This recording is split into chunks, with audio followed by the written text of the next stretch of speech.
저는 오늘부터 몇 주간 우리 성도님들과 야고보서의 말씀을 나누고자 합니다.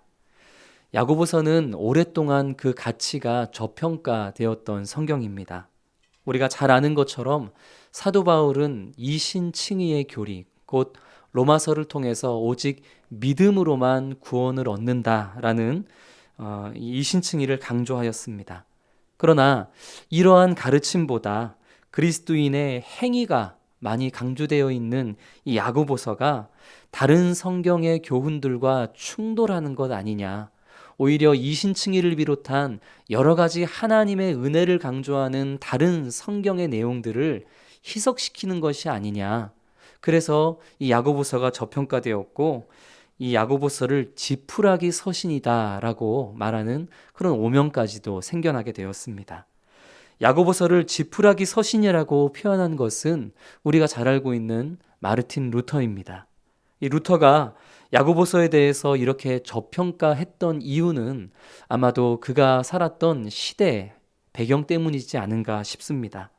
당시의 카톨릭은 성도들에게 하나님에 대한 지식과 그리고 하나님의 은혜와 그리고 바른 믿음에 대해서 알려주지도 않았고 그저 종교적인 행위만을 강조했었습니다. 지식이 없었던 일반 성도들은 자신들의 신앙적인 행위를 통해서 구원받을 수 있다라고 믿고 있었던 것입니다.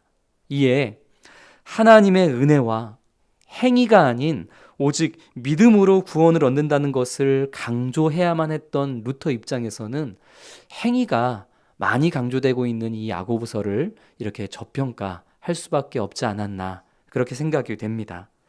그러나 오늘 우리가 살아가고 있는 이 시대는 오히려 루터가 살아가고 있던 그 시대상과는 정반대가 되어버렸습니다.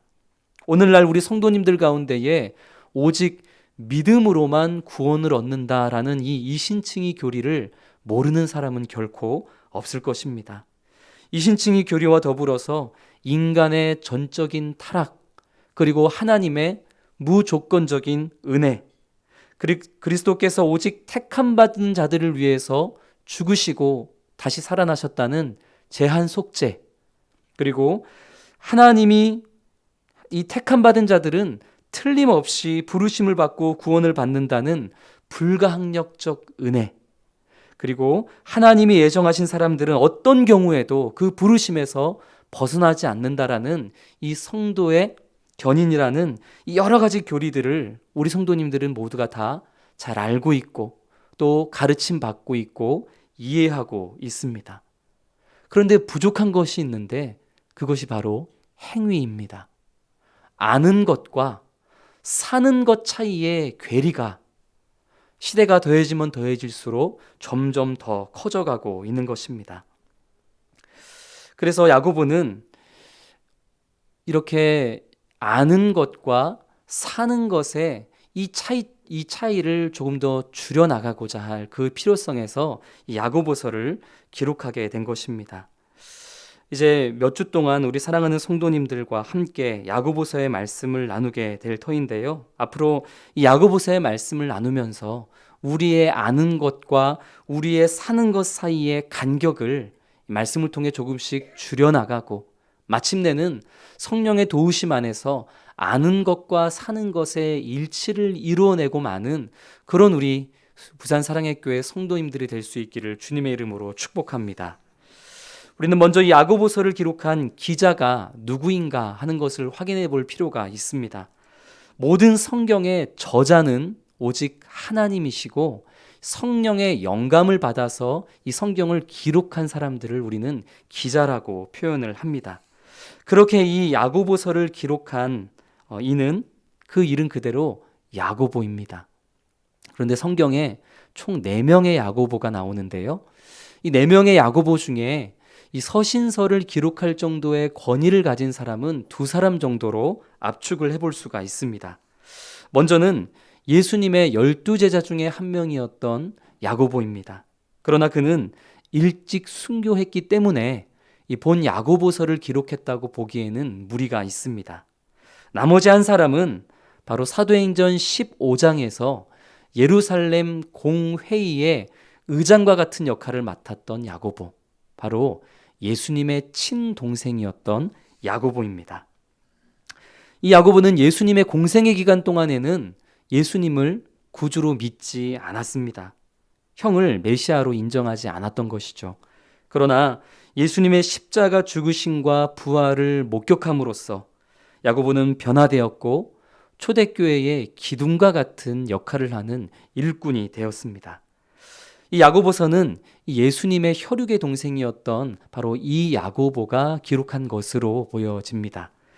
1장 1절에서 야고보는 자신에 대해서 이렇게 소개를 하는데요. 우리 1장 1절을 같이 한번 읽겠습니다. 하나님과 주 예수 그리스도의 종 야고보는 흩어져 있는 12지파에게 문안하노라. 아멘.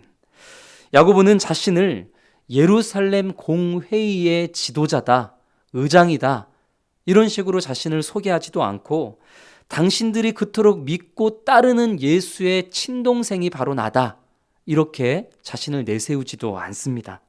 그저 나는 하나님과 예수 그리스도의 종이다 라고 스스로를 그렇게 소개하고 있습니다. 종은 그저 주인의 명령에 순종하는 사람일 뿐입니다. 누군가는 야고보를 향해서 좋은 배경을 가진 예수님의 친동생이라는 그런 좋은 배경을 가진 금수저다, 이렇게 비아냥거렸을지도 모르지만 정작 야고보 자신은 그저 자신을 하나님과 예수 그리스도의 종으로만 그렇게 인식을 하고 있었던 것입니다.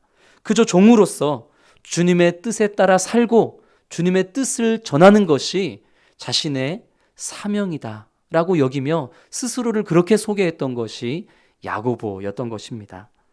이 야고보가 현재 이런저런 여러 가지 어려움에 처해 있는 동족들을 향해서 이제 첫마디를 뗍니다. 1장 2절 말씀을 같이 읽겠습니다. 내 형제들아, 너희가 여러 가지 시험을 당하거든 온전히 기쁘게 여기라. 당시의 초대교회는 동족 유대인들로부터 엄청난 공격을 받고 있었을 뿐만 아니라 또 다른 쪽으로는 이 로마 황제를 숭배하던 이 로마 사람들로 하여금, 이방인들로 하여금 마찬가지로 엄청난 공격을 받고 있었던 이 안팎의 크고 작은 어려움에 직면해 있었습니다. 매일의 험난한 시험을 헤치며 살아가고 있는 이 성도들을 향해 야고보가 권면하기를 시험을 당하거든 어떻게 하라고 말씀하죠? 온전히 기쁘게 여기라, 이렇게 권면합니다. 아마 믿음이 연약한 성도들 입장에서는 시험을 당하거든 기쁘게 여기라는 이 야고보서의 이 권면이 오히려 더 큰 시험거리가 될 수도 있었을 것입니다. 그러나 우리는 정말 무엇 때문에 우리가 시험을 온전히 기쁘게 여겨야만 하는가에 대한 이 야고보에서의 말씀에 귀 기울일 때 성령께서 우리에게 깨닫게 하시는 참된 위로와 소망이 있게 될 줄을 저는 믿습니다. 이 세상을 살아가는 대부분의 사람들은 시험으로부터 멀어지기 위해서, 시험으로부터 벗어나기 위해서 신앙을 갖는 것이 일반적입니다. 기독교인들도 마찬가지죠. 많은 분들이 하나님을 만나게 되고 하나님을 믿게 됨으로 인해서 더 이상 내 인생에 큰 시험은 없으리라 기대를 하게 됩니다. 그러나 실상은 그와 반대인 경우가 훨씬 많죠. 오히려 참 그리스도인이 됨으로 인해서 그간 전혀 경험해보지 못했던 여러 갈등과 문제와 아픔과 시험을 만나게 될 때가 있습니다.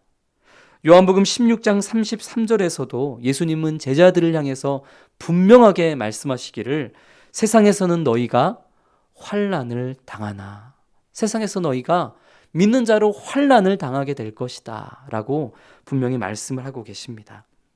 그러나 하나님께서 당신의 사랑하는 백성들에게 이러한 여러 가지 시험을 허락하시는 이유는, 고난을 주시는 이유는 명백합니다. 그 고난이 우리에게 분명한 유익을 주기 때문입니다. 고난이 심해질수록 성도는 더욱더 주님께 의존하고 그분의 도우심을 간절히 구하는 모습으로 그 신앙을 견고하게 세워갑니다. 또한 우리 앞에 찾아오는 고난과 시험은 교만했던 우리를 겸손하게 만들기도 하고, 세상의 허망한 것들을 붙잡고 의지하며 살았던 우리들로 하여금 우리가 무엇을 잘못했고 우리의 어떤 태도를 고쳐야 하는지를 깨닫게 하기도 합니다. 또한 우리가 진정으로 사랑해야만 하는 대상이 누구인지를 깨닫게 되는 것도 우리가 고난과 시련과 시험을 당할 때에만 우리가 알게 되는 것입니다. 어제 가족들과 함께 차를 타고 이동을 하는 중에 뒤에 타고 있는 딸아이가 갑작스레 저에게 질문을 던졌습니다. 아빠는 왜 목사를 해? 이 갑작스런 질문에 저는 당황하지 않고 대답했습니다. 아빠는 하나님을 모르고 살아가는 사람들에게 우리 하나님을 믿는 것이 얼마나 기쁘고 얼마나 즐겁고 얼마나 행복한 일인지를 알려주고 싶어. 또 믿는 사람들에게는 그거를 더욱더 정확하게 가르쳐주고 싶어. 그래서 아빠는 목사를 하지. 그랬더니 이 아이가 한 번 더 질문을 했습니다. 하나님을 믿는 게 그렇게 행복하고 좋은 일이야? 근데 저는 이 아이의 질문을 들으면서 이 질문에 대한 정답은 이 아이가 직접 경험하고 체험하지 않는 이상 결코 깨달을 수 없겠구나라는 생각을 했습니다. 목회자의 자녀로 교회가 일상이고 일상이 교회인 이 아이에게, 그리고 지금까지 어떠한 신앙적인 결핍과 문제를 경험해 보지 못한 이 아이에게 하나님을 믿는 게 얼마나 즐거운 일인지, 감사한 일인지, 얼마나 가치 있는 일인지를 깨닫는 것은 결코 쉽지 않을 것입니다. 그냥 당연한 일일 뿐이죠. 사랑하는 자녀에게 어떠한 시험도 없기를 바라는 것이 그것이 부모의 마음 아니겠습니까? 그런데 어제 저는 이 아이의 질문을 계속 머릿속에 되뇌이면서 잠깐 하나님께 그런 기도를 드리게 되었습니다. 하나님, 이 아이가 감당할 수 있는 시험을 허락하셔서 감당할 수 있는 결핍을, 시련을 이 아이에게 허락하셔서 이 아이가 그 과정 속에 하나님을 믿는다는 것이 정말 얼마나 감사한 일인지, 얼마나 복되고 즐거운 일인지를 경험케 해 주십시오. 참 저도 하나님께 처음 내 자녀에게 시험을 허락해 달라는 기도를 어제 처음으로 그런 기도를 드려보았던 것 같습니다. 이처럼 정말 우리가 하나님을 믿는다는 것이 얼마나 복되고 감사한지를 깨닫는다는 것은 결핍이 없이는, 시련이 없이는, 시험이 없이는 우리가 쉬이 깨닫기가 힘들다라는 것입니다. 시험을 당하거든 온전히 기쁘게 여기라. 야고보서의 이 권면은 앞뒤 다 자르고 무조건 다 잘 될 거라고 믿어라. 이런 긍정의 힘을 강조하는 권면이 결코 아닙니다. 우리가 호세아서를 통해 살펴보았던 것처럼 여호와 하나님을 알아갈 때, 여호와 하나님을 우리가 경험하게 될 때, 그 속에서 하나님이 당신의 백성들을 지금까지 어떤 방식으로 이끌어 오셨는지를 온전히 알고 경험하고 깨닫게 될 때에만, 바로 그런 자들만이 우리 앞에 찾아오는 온갖 시험들을 기쁘게 여길 수 있음을 야고보는 이야기하고 있는 것입니다. 하나님께서 바로 그런 분이심을, 당신의 백성들을 가장 선한 길로 인도하시는 분이심을 우리가 믿음으로 고백하게 될 때에 그 믿음의 고백 안에서 우리 앞에 직면하게 되는 어떠한 시험도 우리는 기쁘게 여길 수 있다라는 것입니다. 그 시험은 우리를 무너뜨리려 하는 것이 아니라 오히려 우리를 연단하고 하나님의 자녀답게 다듬어가는 과정입니다.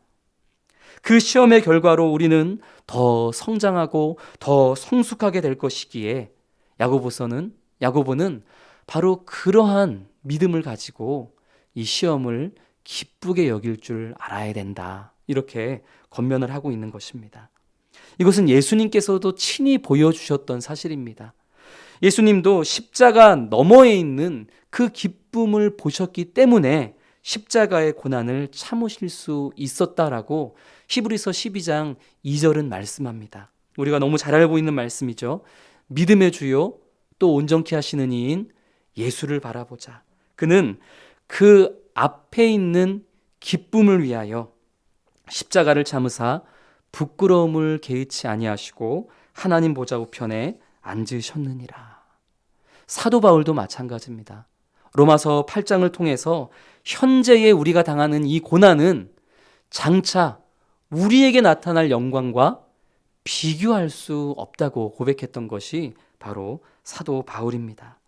사랑하는 성도 여러분, 예수님이 그러하셨던 것처럼 또 사도 바울이 고백했던 것처럼 그리고 우리가 알아가고 경험하는 하나님께서 우리에게 보여주시는 것처럼 늘 어떠한 과정 속에서도 우리를 가장 좋은 길로, 가장 선한 길로, 보다 성숙한 길로 인도해 내시고 마는 그 하나님을 바라보는 바른 믿음으로 우리 앞에 다가올 어떤 시련도 시험도 온전히 기쁘게 여길 수 있는 그런 우리 모든 성도님들이 되시기를 주님의 이름으로 축복합니다.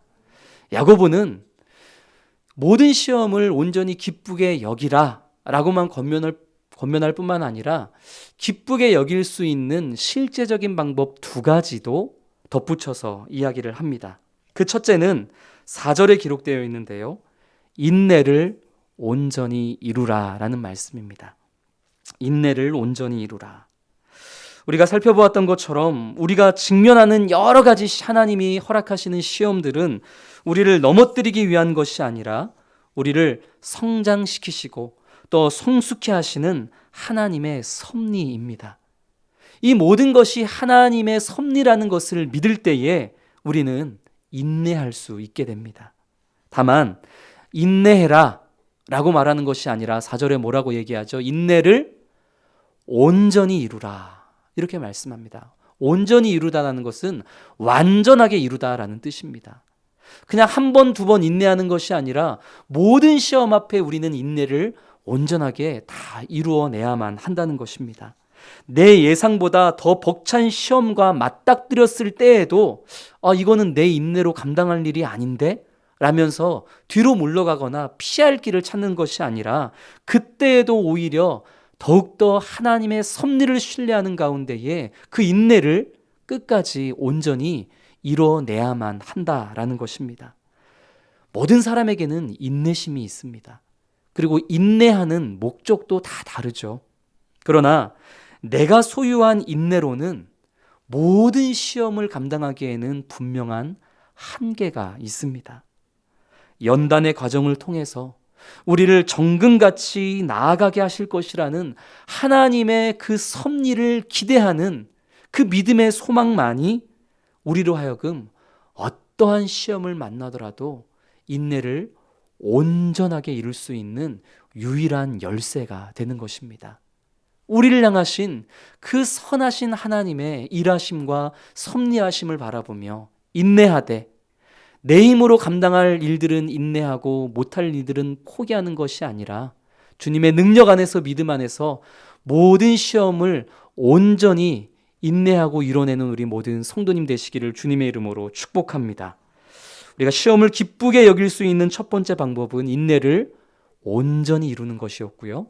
2번째 방법은 5절 말씀입니다. 우리 5절 같이 한번 읽겠습니다. 너희 중에 누구든지 지혜가 부족하거든 모든 사람에게 후히 주시고 꾸짖지 아니하시는 하나님께 구하라.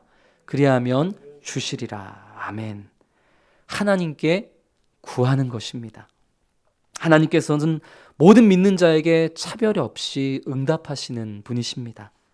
또한 우리 하나님은 부족함이 없이 후히 주시는 분이시고 우리가 자주 구한다고 해서 꾸짖으시는 분도 결코 아니십니다. 우리의 믿음이 연약하고 우리의 지혜가 부족할 때가 있습니다. 그럴 때는 또 우리의 인내심이 나약해지고 또 우리 앞에 놓여있는 그 시험을 자꾸만 피해가고 싶은 생각만이 듭니다.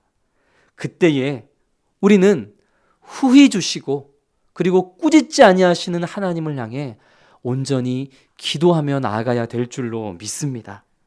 우리가 하나님께 기도함으로 하나님께 비를 구함으로 인내를 온전히 이루며 기쁨으로 시험을 이겨낼 수 있는 힘을 하나님께서는 구하는 자에게 응답하여 주신다는 사실입니다.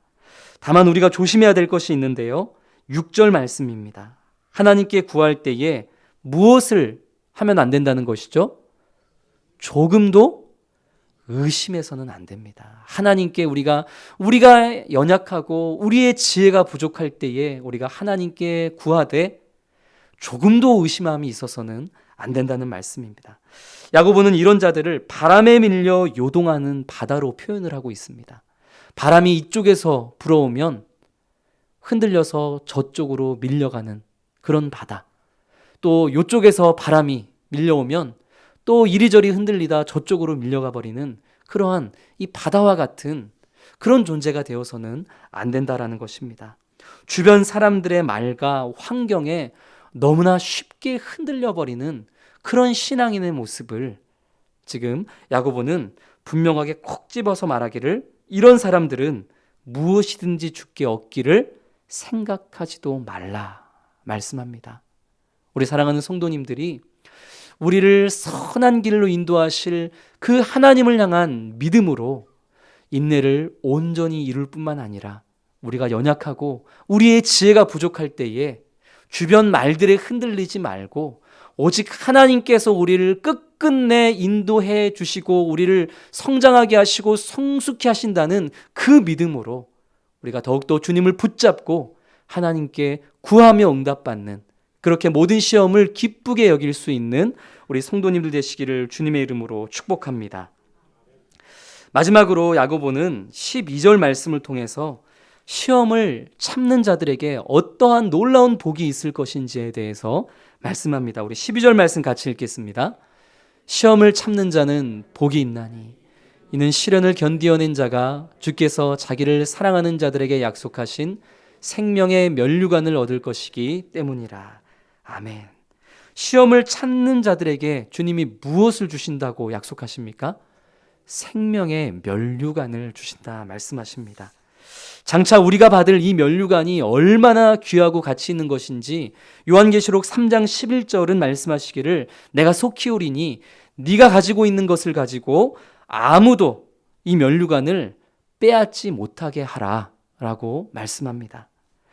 잠시 있다가 사라져버리고 마는 찰나의 것을 소망하는 자들이 아니라 하나님이 주시는 그 영원한 생명을 소망함으로 말미암아 시련을 견디어내고 극복해내고 그렇게 하나님이 기뻐하시는 사람들로 성장하고 성숙해져 가는 우리 성도님들이 되기를 바라는 것입니다.